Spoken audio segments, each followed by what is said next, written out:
Hey, so this little tutorial, I guess you could call it, is about identifying what's actually going on with the tummy when we have a bit of a belly bulge or mummy tummy, lower belly pooch, or whatever specifically is going on for you, and however you want to call it, whether that is due to a diastasis recti or weak muscles, or if it's due to a bit of excess body fat and skin.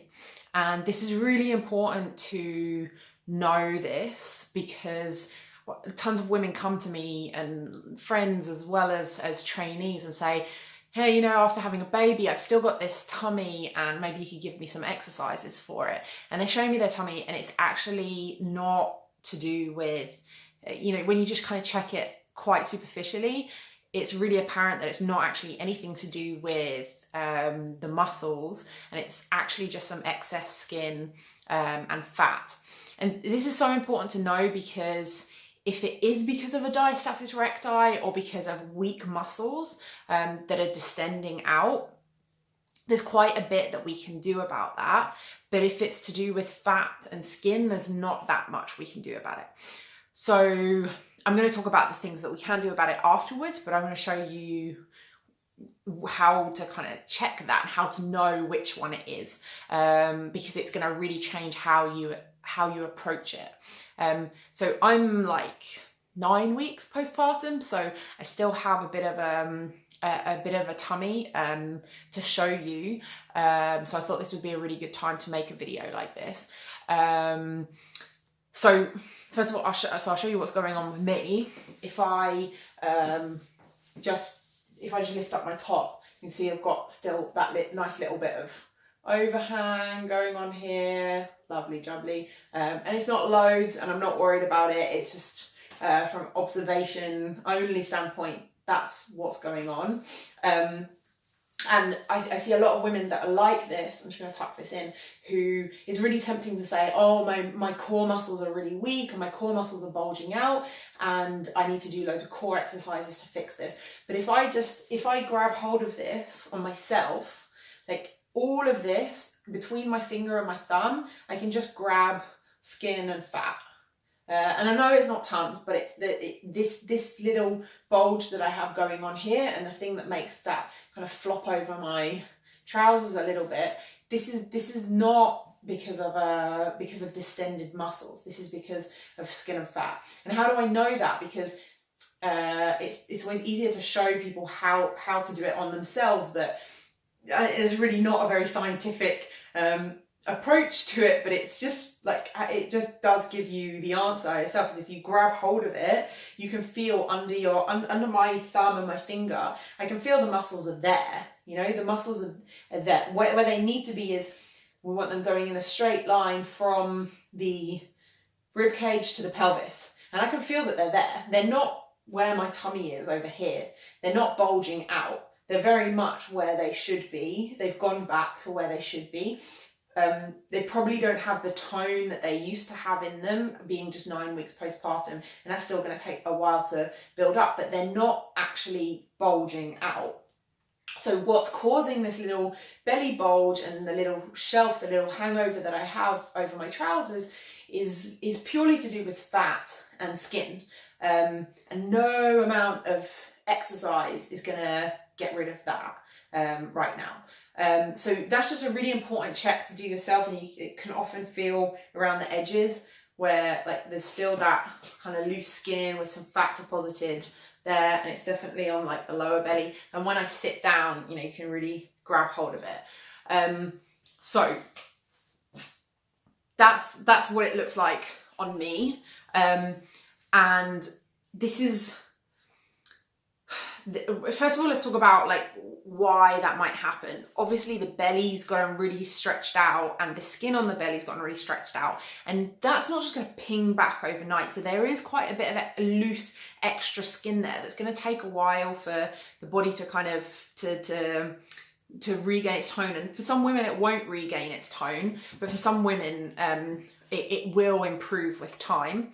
And the fat is often about that we just tend to retain, or like store more fat on our lower bellies around this time in our life, during pregnancy, after having a baby, and in particular when we're breastfeeding. Breastfeeding really does seem to encourage holding on to lower belly fat, which women hate, and they hate to hear.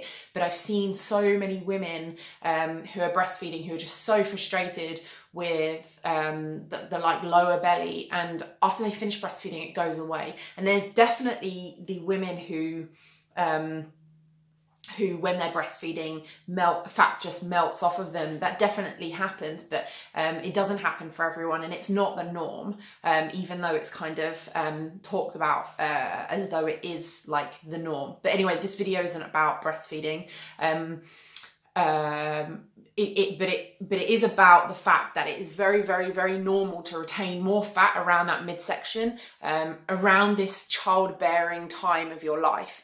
And we believe that hormones have a lot to do with that, with the specific cocktail of hormones that are going around your body at this time. And it doesn't mean there's nothing you can do about it. But it does mean that there are going to be massive obstacles in your way, or not necessarily massive obstacles, but there may be substantial obstacles in your way that you need to take into account. It's very hard to lose body fat while you're breastfeeding. Breastfeeding and being postpartum does seem to encourage accumulation of fat around that part of our body. And fat loss may be possible while you're breastfeeding. I'm certainly trying to lose fat at this time. However, it may affect your milk production. So if breastfeeding is incredibly important to you, and exclusively breastfeeding is incredibly important to you, then you may not want to jeopardize that in any way. Personally, I don't mind supplementing. So I've been trying to lose fat, and it doesn't seem to be affecting my milk supply, and I seem to be and it all seems to be fine. But that's not a recommendation that you should do that. It may affect milk supply, so that's important to keep in mind. But it is quite difficult to lose fat. It's quite stubborn, and it's quite stubborn around that area at this time. And it's also really, really important that you know that doing abdominal work is not going to flatten that, because the muscles don't need flattening, because the muscles are where they're supposed to be. And it will not help burn fat from that area. So if you want to lose fat, you have to be in a caloric deficit. However you choose to do that through nutritional strategies is totally up to you, but you need to be in a caloric deficit. Exercise can help you get into a caloric deficit, but it is not the way. You should not rely on it in order to be in a caloric deficit or to get rid of belly fat. Now, if you did that little test, also, something I didn't say is when you're doing the test, don't hold your tummy in, because if you hold your tummy in, like a lot of women will say to me, but look, if I tense my abs, if I suck my belly in, my belly goes flat-ish, still kind of a bit lumpy, but like my belly, like this is my belly normally, and then if I suck my belly in, it goes flat. Therefore, it's because my muscles are not in the right place. Now, obviously, it's clearly not that obvious, but if my muscles are in the right place and there's a layer of fat on top of it, if I suck my muscles in so that they're no longer in the right place, they're hollowing inwards, the fat then sits in where the muscle, where we kind of want it to be. And it makes it look like you're flattening your belly, whereas actually your belly is kind of caving in. So this leads a lot of women to believe that it's due to weak muscles, when it's actually not. That test, that kind of sucking your tummy in, or a lot of women think of that sucking the tummy in as engaging their core, and that's not the case at all. So that's not a good test for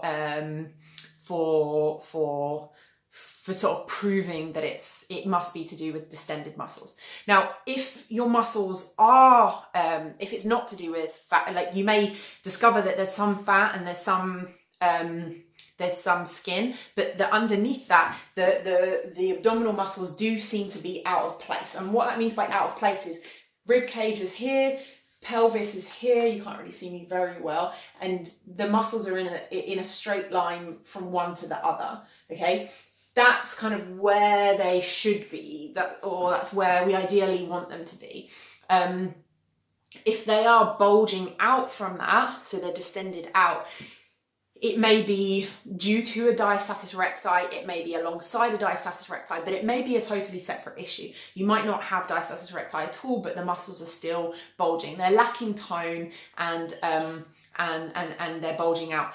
It's not, the scope of this video is not to discuss how to get rid of that or how to tighten the muscles or regain tone in those muscles. But suffice to say that it will be a mixture of strategies to do with, so we want to work on breathing mechanics, first and foremost, alignment interventions if that's necessary, and core exercises. Specific core exercises can be very helpful in strengthening those muscles and regaining tone in those muscles that will help them return to where we kind of ideally want them to be.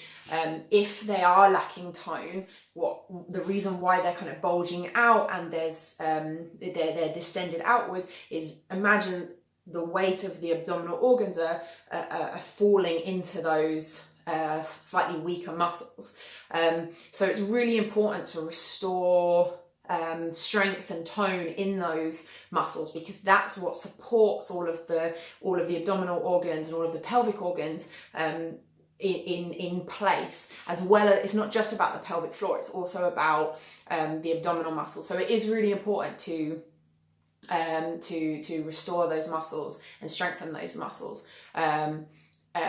Crunches and planks, although they've got a really bad rap in postpartum fitness, can be a part of that for some women, but in general we're going to move away from the traditional abdominal exercises and focus on some really specific targeted exercises strengthening those muscles. But anyway, that's not what this video is about. This video was about distinguishing between kind of excess fat and skin on the belly that's making it look like a bit of a mummy tummy, and when that mummy tummy is due to weak or distended abdominal muscles.